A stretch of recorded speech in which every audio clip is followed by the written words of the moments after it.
aku nak tunjuk sikit masalah kereta yang berbunyi, masalah bunyi. Kebanyakan ada yang orang tanya bila kereta bunyi masalah apa. Jadi jawapan tu yang paling susah sikit aku nak jawab. Jadinya salah satu aku tunjuk benda ni lah. Benda yang dia tersorok, dia sepatutnya dia ada cover macam ni. Dia ada cover macam ni. Dia duduk dalam ni.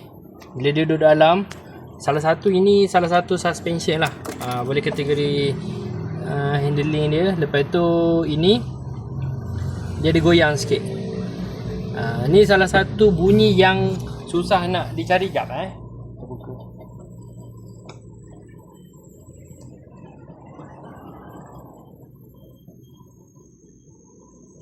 Benda ni kita dah longgarkan lah. Antara masalah yang orang cakap dia bunyi halus tapi kita tak jumpa rosak apa.